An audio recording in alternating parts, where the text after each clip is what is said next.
नमस्ते बच्चों, B R school के इस यूट्यूब चैनल पर आप सभी का स्वागत है। तो देखो, पिछली क्लास में हमने दैन और ज्वाला के बारे में पढ़ा था और अब आज है हमारा पाठ नंबर 7 जिसका नाम है पौधे एवं जंतुओं का संरक्षण। पौधे एवं जंतुओं का संरक्षण। तो इस पाठ का हम अध्ययन ढंग से करेंगे।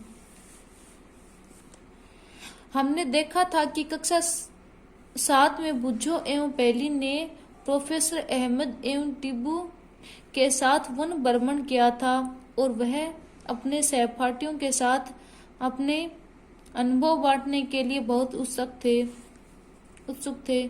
कक्षा के दूसरे सहपाठी भी अपने अपने अनुभव बांटने के लिए अत्यंत उत्सुक थे, क्योंकि उनमें से कुछ भरतपुर अभयारण्य भ्रमण करने के लिए गए थे।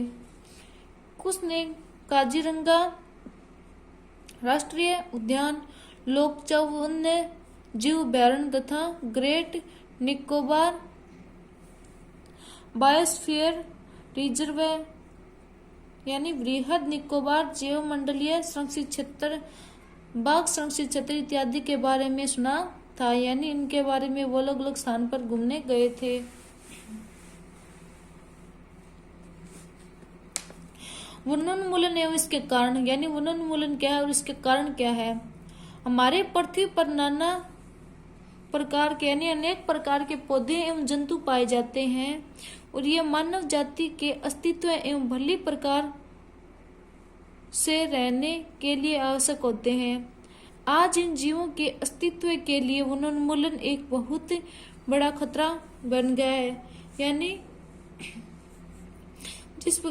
अनेक प्रकार की जनसंख्या बढ़ने और जीवों की वृद्धि होने के कारण वनोन्मूलन इसका एक कारण बन गया है। यानी वनों को हानि हो रही है। हम जानते हैं कि वनोन्मूलन का अर्थ है कि वनों को समाप्त करने पर प्राप्त भूमि का अन्य कार्यों में उपयोग करना। यानी वहां पे वनों को समाप्त कर, वनों को काट कर है वो जगह वो अन्य किसी कार्य के लिए उपयोग में ली जा रही है। वन में वृक्षों की कटाई निम्न उद्देश्यों से की जाती है। यानी उनके उद्देश्य ये हैं जिसके कारण वो वनों को काट रहे हैं। कृषि के लिए भूमि प्राप्त करना, यानी जिस प्रकार जनसंख्या बढ़ेगी तो वहां पे वो खाने के लिए भी आवश्यकता भी उनकी बढ़ेंगी, तो वहां पे जो वनों की जो भूमि है वहां पे कृषि के लिए वन काटे जा रहे हैं। और घरों एवं कारखानों का निर्माण और जो घर और कारखानों का निर्माण के लिए भी वनों की कटाई की जा रही है। फर्नीचर बनाने अथवा लकड़ी का ईंधन के रूप में उपयोग, यानी फर्नीचर बनाने यानी जो वहां पे जो लकड़ी है उसका ईंधन के रूप में उपयोग लेना और फर्नीचर बनाने के लिए भी उनका उपयोग हो रहा है।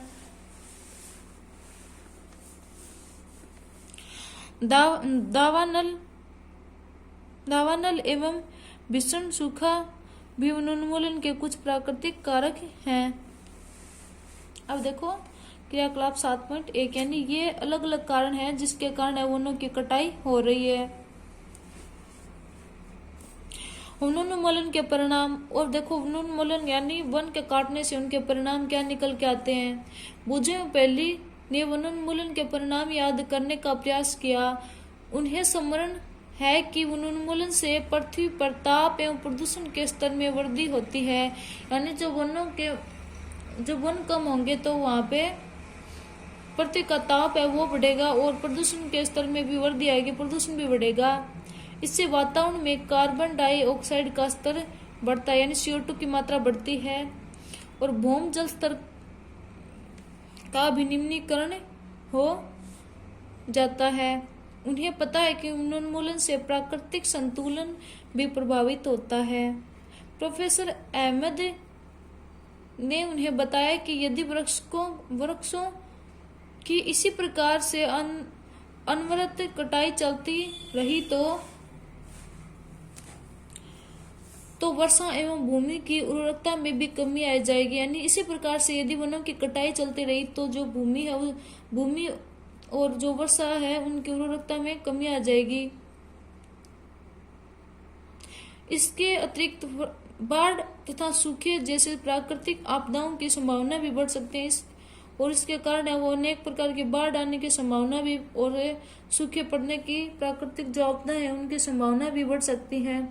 याद कीजिए कि प्रकाश संश्लेषण की क्रिया में पौधे को भोजन बनाने के लिए कार्बन डाइऑक्साइड की आवश्यकता होती है। यानी जो पौधा जो भोजन बनाता है तो वो कार्बन डाइऑक्साइड गैस से बनाता है। कम वृक्षों का अर्थ है कि कार्बन डाइऑक्साइड के उपयोग में कमी आना। यानी जब वृक्ष ही कम होंगे तो कार्बन डाइऑक्साइड का उपयोग में भी कमी आएगी, जिससे वायुमंडल में इसकी मात्रा है वो बढ़ जाएगी, यानी कार्बन डाइऑक्साइड की मात्रा है वो बढ़ जाएगी। क्योंकि कार्बन डाइऑक्साइड पृथ्वी द्वारा उत्सर्जित ऊष्मीय विकिरणों का प्रग्रहण कर लेती है, अतः इसकी मात्रा में वृद्धि के परिणाम स्वरूप विश्व उष्णन भी हो जाएगा। विश्व उष्णन होता है और पृथ्वी के ताप में वृद्धि के जल चक्र का संतुलन भी बढ़ जाता है और पृथ्वी के ताप में वृद्धि होने के कारण जो जल चक्र है उसका संतुलन भी बढ़ जाता है और वर्षा दर में भी कमी आती है, जिसके कारण सूखा पड़ता है और वर्षा है उसकी दर में भी कमी आता है, जिससे वो सूखे पड़ने की संभावनाएं होती है। इस प्रकार से वो वनों को काटने के ये कारण है और इस प्रकार से वो हमारी पृथ्वी पर प्रभाव पड़ता है और इसके बारे में हम अगली क्लास में पढ़ेंगे। आज के लिए इतना ही।